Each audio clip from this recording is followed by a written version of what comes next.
अस्सलाम वालेकुम स्टूडेंट्स। आज की क्लास में हमने एनालिटिकल रीजनिंग में एक आप सीक्वेंस टाइप कह लें या linear order type question solve करना है। ठीक है, तो ये हमारा क्वेश्चन है और इसके बाद हमने इससे रिलेटेड कुछ एमसीक्यूज टाइप क्वेश्चन है उनका आंसर करना है। ठीक है, तो हम शुरू करते हैं हमारे इस क्वेश्चन को। क्वेश्चन है 6 plays A, B, C, D, E and F are to be staged one on each day from Monday to Saturday। ठीक है, 6 प्ले हैं और उनके लिए 6 दिन हैं, Monday, Tuesday, Wednesday, Thursday, Friday और सैटरडे।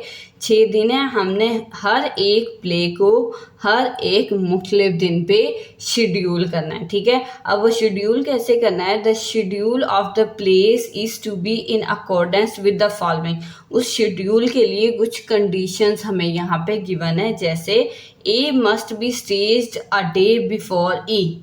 ए कब आना चाहिए? प्ले ए आना चाहिए हमारे पास प्ले ई वाले दिन से बिल्कुल एक दिन पहले। ठीक है, इन दोनों के दरमियान कोई गैप नहीं होना चाहिए कि जिस दिन प्ले ई है उससे एक दिन पहले हमारे पास प्ले ए होना चाहिए, या जिस दिन प्ले ए है उससे एक दिन फौरी एक दिन बाद हमारे पास प्ले ई होना चाहिए। ठीक है, सेकेंड इंफॉर्मेशन है हमारे पास कि जी C must not be staged on Tuesday. ठीक है, प्ले सी कब नहीं होना चाहिए? ट्यूसडे वाले दिन नहीं होना चाहिए। ठीक है, थर्ड इंफॉर्मेशन है B must be staged on the day following the day on which F is staged. ठीक है, क्या कहना चाह रहे हैं वो कि जब जिस दिन हमने प्ले एफ को स्टेज किया है, शेड्यूल किया है, उसके फौरी बाद हमारे पास क्या आना चाहिए? प्ले बी आना चाहिए। ठीक है, जिस तरह ए और ई वाले में गैप नहीं आना चाहिए, कंसेक्टिव डेज में आएगा, इसी तरह प्ले बी और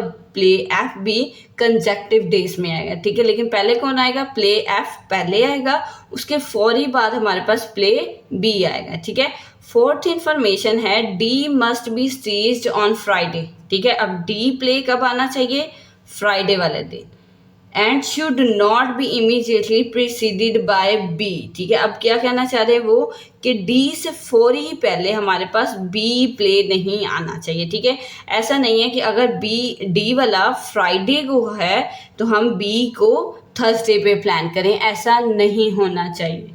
फिफ्थ इंफॉर्मेशन है E must not be staged on last day of schedule, और हमारा लास्ट डे कौन सा है? हमारा लास्ट डे है सैटरडे। ठीक है, तो ई नहीं आना चाहिए सैटरडे को। ठीक है, अब इस हम गिवन इंफॉर्मेशन को, इस क्वेश्चन की जितनी भी कंडीशंस गिवन है, अब हम उन्हें अच्छे से डिकोड करते हैं। अब हमें गिवन इंफॉर्मेशन है कि 6 प्लेस हैं, उन्हें हमने 6 मुख्तलिफ दिनों पे शेड्यूल करना है। तो हमने 6 मुख्तलिफ दिनों का मंडे से लेके सैटरडे तक एक टेबल बना लिया। ठीक है, अब हम इन कंडीशंस के अकॉर्डिंग इस टेबल को फिल करते हैं। ठीक है, तो सबसे पहले है हम देखते हैं जो डायरेक्ट गिवन इंफॉर्मेशन है उसे टेबल में फिल करते हैं। जैसे आप देखें कंडीशन 4 में गिवन है D must be staged on Friday, तो फ्राइडे को कौन आएगा?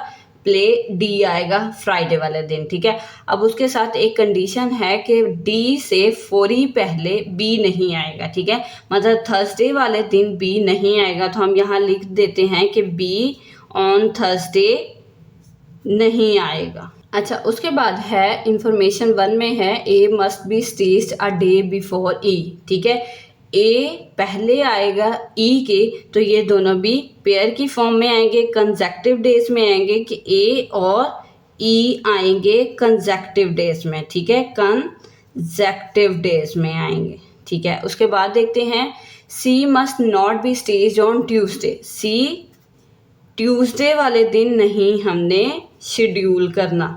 उसके बाद है B must be staged on the day following the day on which F is staged. ठीक है, पहले क्या आएगा? एफ आएगा, उसके बाद क्या आएगा? बी वाला प्ले आएगा, और ये भी कंसेक्टिव डेज में आएंगे। ठीक है, कंसेक्टिव डेज का मतलब है कि इनके दिनों में गैप नहीं आएगा। अगर एक आ रहा है थर्सडे को तो दूसरा वेडनेसडे को आएगा। ठीक है, इस तरह करना है हमने।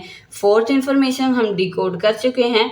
फिफ्थ इंफॉर्मेशन है E must not be staged on last day of schedule, जो कि सैटरडे है, तो ई हमारे पास सैटरडे को नहीं शेड्यूल होगा। ठीक है, नहीं शेड्यूल होगा। अच्छा, अब देखें इंफॉर्मेशन थी कि डी आएगा फ्राइडे को और उससे फौरी पहले बी नहीं आ सकता, ठीक है, मतलब थर्सडे वाले दिन बी नहीं आ सकता, लेकिन जब बी आएगा, ठीक है, जब भी हमने बी प्ले को शेड्यूल करना है तो उससे फौरी पहले क्या आएगा, एफ आएगा, ठीक है। अब हम देख लेते हैं कि अगर हम लोग थर्सडे को यहाँ पे बी को शेड्यूल नहीं कर सकते, क्या हम सैटरडे को शेड्यूल कर सकते हैं बी को? नहीं, हम सैटरडे को बी शेड्यूल नहीं कर सकते, क्योंकि अगर सैटरडे पे बी को शेड्यूल कर देते हैं तो फिर सैटरडे से बिल्कुल पहले, बी से बिल्कुल पहले कौन सा प्ले आ जाएगा, डी वाले आ जाएगा। तो हमारी कंडीशन क्या है कि बी से पहले क्या आना चाहिए, एफ आना चाहिए, इसलिए हम बी को ना थर्सडे पे शेड्यूल कर सकते हैं ना ही हम सैटरडे पे कर सकते हैं, ठीक है। उसके बाद चलते हैं वेडनेसडे की तरफ। तो अगर हम लोग बी को, ठीक है, इस पेयर को यहाँ पे वेडनेसडे पे हम लोग प्लान करते हैं तो फिर ट्यूसडे को हमारे पास आ जाएगा एफ और वेडनेसडे को आ जाएगा बी वाला प्ले। लेकिन उसके साथ साथ आप यहाँ ये देखें कि हमें यहाँ पे एक और कंडीशन गिवन है जिसके अकॉर्डिंग है कि अगर ए आएगा तो उसके फौरी बाद ई आएगा, मतलब जिस तरह ये दोनों कंसेक्टिव डेज में आएंगे इसी तरह ये दोनों बी कंसेक्टिव डेज में आएंगे। अब देखें, अगर हम लोग बी को बिठा देते हैं, बी को प्लान कर देते हैं वेडनेसडे को और एफ को प्लान कर देते हैं इधर ट्यूसडे को, तो फिर क्या होगा कि ए और ई में से किसी एक को मंडे को आना पड़ेगा, प्लान करना पड़ेगा, और दूसरे को थर्सडे को, ठीक है। तो इस तरह क्या होगा कि ए और ई में 2 दिन का गैप आ जाएगा, जो कि हमारी कंडीशन की वायलेशन है। हमने ऐसे नहीं करना, ए और ई को भी हमने एक साथ कंसेक्टिव डेज में बिठाना है। तो हम बी को वेडनेसडे को भी नहीं बिठा सकते, तो हम बी को कब प्लान कर देते हैं, हम बी को ट्यूसडे को प्लान कर देते हैं, ठीक है। उससे क्या होगा कि बी से फौरी पहले कौन सा आना चाहिए, एफ, तो एफ आ जाएगा हमारा मंडे को, ठीक है। अब चलते हैं हम अपने इस कंसेक्टिव पेयर की तरफ कि पहले ए आएगा उसके बाद ई आएगा, ठीक है। उसके अलावा ई की एक और कंडीशन है कि ई सैटरडे को नहीं आ सकता, ठीक है। अगर हम ई को बिठा देते हैं थर्सडे को, ठीक है, ई को प्लान कर देते हैं थर्सडे को, तो हमारी ये कंडीशन भी फुलफिल हो जाएगी, ठीक है। ए आ गया पहले, उसके बाद ई आ गया, उसके साथ साथ ये वाली कंडीशन जो है वो भी फुलफिल हो जाएगी कि ई हमारा लास्ट डे पे नहीं शेड्यूल होना चाहिए, ठीक है। इस तरह ये भी इंफॉर्मेशन होगी हमारी पुट।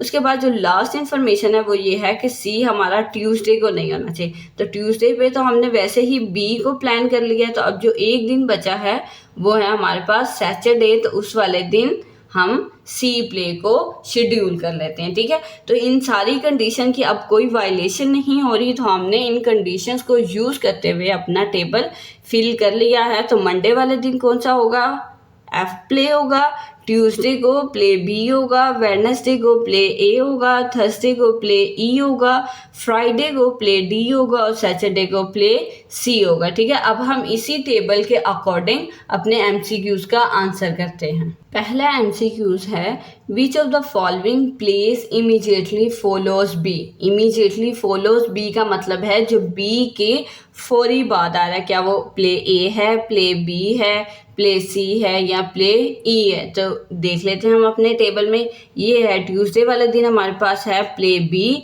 तो इससे फौरी बाद कौन सा आ रहा है वो है प्ले ए आ रहा है, ठीक है। फौरी बाद वाला पूछा उन्होंने, फौरी पहले वाला नहीं पूछा, तो हमारा करेक्ट ऑप्शन क्या होगा, प्ले ए आ रहा है हमारे प्ले बी के फौरी बाद, ठीक है। उसके बाद है which of the following place is on Monday. Monday को कौन सा प्ले हमने शेड्यूल किया हुआ है, क्या वो प्ले ई है, क्या वो प्ले एफ है, क्या वो प्ले बी है या वो प्ले सी कर लें यहाँ, ठीक है, प्ले सी है। तो देख लेते हैं हम अपने टेबल में मंडे को कौन सा प्ले शेड्यूल है, प्ले एफ, तो करेक्ट ऑप्शन क्या हुआ, प्ले एफ है हमारे पास ऑन मंडे, ठीक है।